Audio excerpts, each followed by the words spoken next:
вечер, 7 декабря, 1014 день аннексии Крыма. Смотрите в этом выпуске «Заман». В Брюсселе звучала крымско-татарская музыка.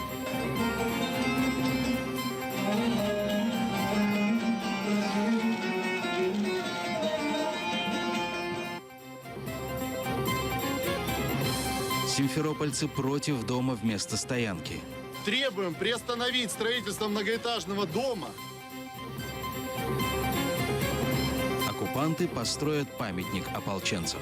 Оставим такой хороший след в истории города, в истории Крыма.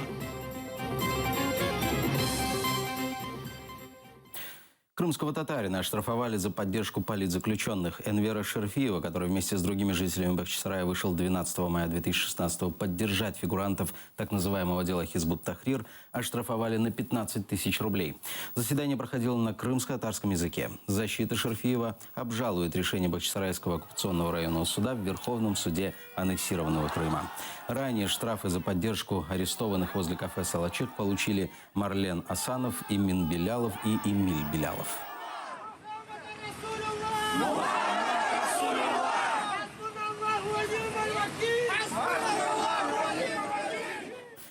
На заседании по делу Чайгоза продолжили допрос тайного свидетеля, в ходе которого выяснилось, что свидетель владеет крымско-татарским языком. Он рассказал, что видел Чайгоза в день митинга. Тот общался с молодежью и вроде давал какие-то указания. Адвокат Николай Полозов предполагает, что тайным свидетелем может быть Заур Смирнов, в прошлом член Меджлиса, а сейчас один из чиновников в оккупационной власти Крыма. Следующим допросили Юрия Маринцева, начальника российской полиции Ялты. Ахтема Чайгоза обвиняют в организации массовых беспорядков 26 февраля 2014 под стенами Верховной Рады Крыма.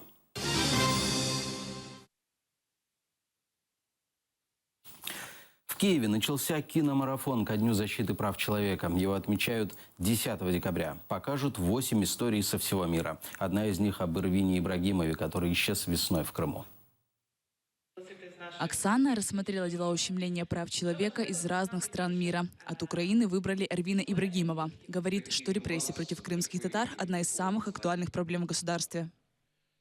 Очень важно доносить до наших сограждан информацию о том, что происходит в Крыму, о делах, которые там происходят, конкретные дела. Потому что, когда мы говорим в общем, в Крыму нарушаются права человека, мы говорим ни о чем.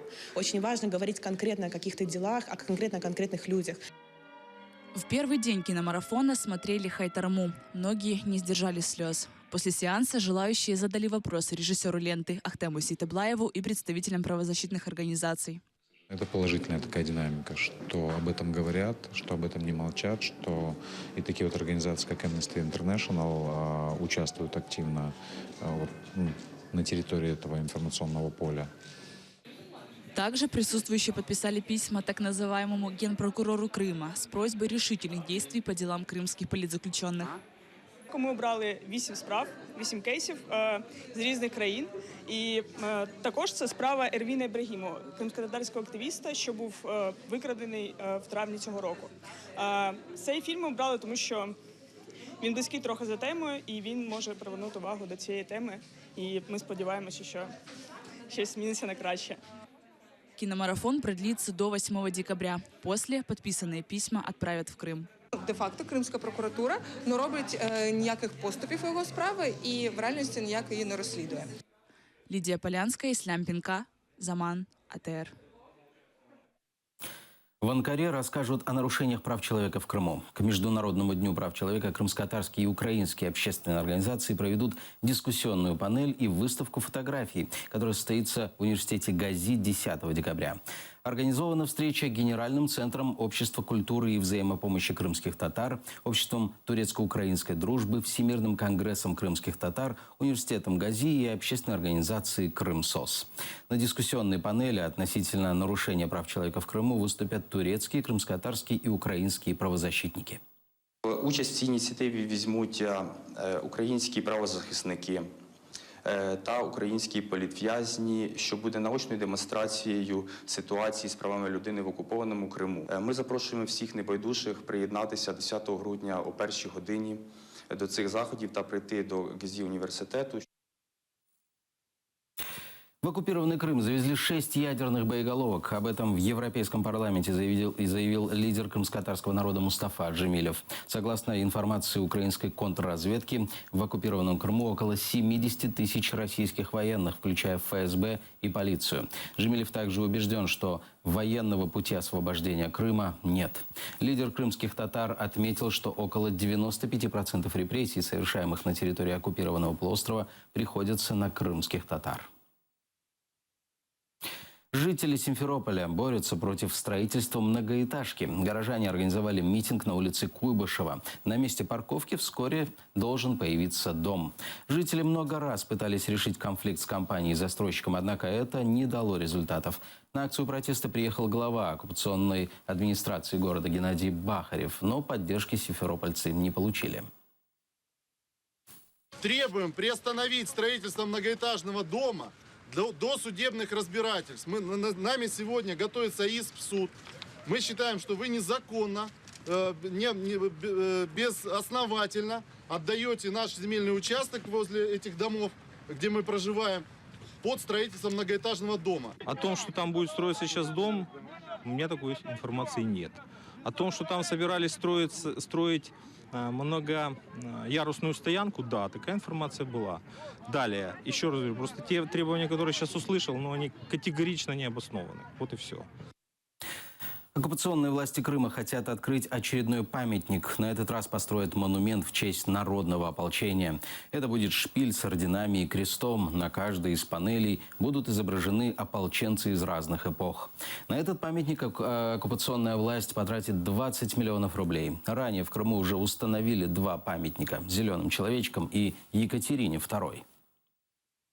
Это все связано с нашей крымской тематикой, с теми событиями, которые вот уже на протяжении 200 лет, более чем 200 лет, у нас в Крыму с интервалами происходят. И все-таки оставим такой хороший след в истории города, в истории Крыма, увековечив вот в таком монументе наши все 3 эпохи, которые касаются народного ополчения.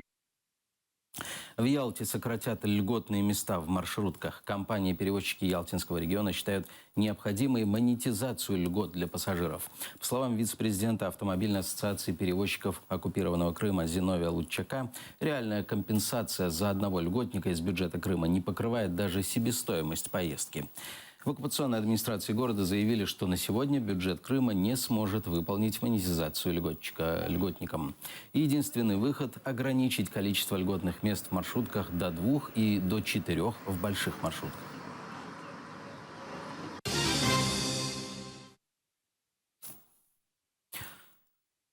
3200 – такой будет минимальная зарплата в Украине с 1 января 2017-го. Это подтвердил на сегодняшнем заседании Кабмина премьер-министр Владимир Гройсман. Он надеется, что проект бюджета на следующий год депутаты примут вовремя, чтобы за несколько недель до Нового года смогли подготовиться местные бюджеты. Накануне Верховная Рада поддержала законопроект правительства о двукратном повышении минималки с Нового года. За проголосовали 227 депутатов. 2016 1 січня, після, до речі, ще прийняття бюджету, після прийняття податкового кодексу і бюджетного, 3200 гривень стає абсолютною реальністю. І вчора ми, коли проголосували 227, я подумав про те, ну як можна не голосувати за двократне підвищення заробітної плати українським громадянам. В Шевченковском суде Киева слушалось дело об избиении студентов на Евромайдане. Обвиняют бывших руководителей спецподразделения «Беркут», которые разгоняли молодежь в ночь на 30 ноября 2013 года. Суд продолжается уже 3-й год. Пострадавшая сторона не доверяет прокурорам и требует их отвода. Беркутовцы заходят в зал суда. Подсудимые один за другим рассказывают о своих болезнях, которые обострились накануне прошлого судебного заседания. Поэтому суд перенесли на сегодня. Була на стаціонарному лікуванні у госпіталі МВД в зв'язку з гіпертонічним кризом. У мене я гіпертонік. Теж гіпертонічний криз, і в мене було, по-перше, погіршення здоров'я, підвищився тиск, і я дуже погано себе почувався. Пострадавшие в ночь на 30 ноября 2013 года сомневаются в подлинности медицинских справок, которые дали адвокаты беркутовцев. В довідках відповідно цих скажімо так, ознаки, немає ознак, що особи не можуть брати участь в судовому засіданні. Йдеться про те, що вони не стаціонарно, це міг би бути денний, вечірній, нічний та який завгодно стаціонар. Більше того, саме по собі перебування на лікуванні ще не є підставою, яка говорить про те, що особа може порушити особисте зобов'язання і не з'являтись на суд.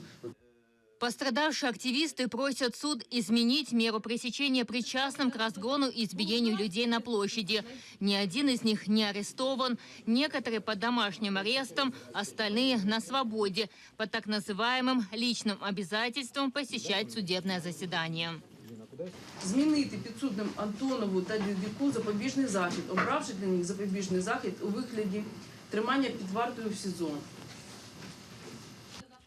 Евромайдановцы утверждают, повестки к ним не доставляют, о суде узнают и СМИ. Жалуются на прокуроров, которые способствуют затягиванию дела. Генеральний прокурор отримав телеграму і мав забезпечити явку цих своїх прокурорів. Вони заявляють просто розглядайте без мене, причому не пояснюють, можливо, вони погодяться з нашими доводами, тоді чому вони тягнуть час і не подають заяву додатково про самовідвід. Судья попросила определить перечень прокуроров, ведущих дело об избиении, чтобы каждый раз новый прокурор не просил времени на ознакомление с материалами. Следующее заседание назначили на 14 декабря.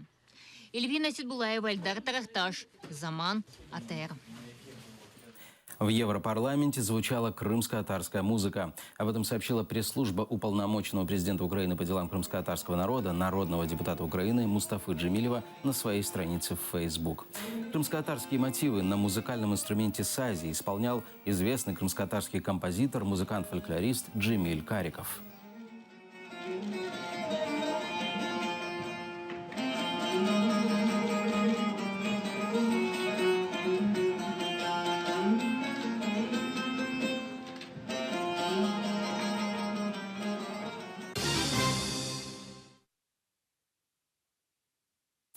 В Крыму объявили трехдневное штормовое предупреждение. С 8 по 10 декабря ожидается сильный ветер 15-20 метров в секунду, сообщает пресс-служба подконтрольного Кремлю МЧС Крыма. Жители полуострова призывают держаться подальше от рекламных щитов и линий электропередач. Также погодные условия могут повлиять на работу Керченской паромной переправы.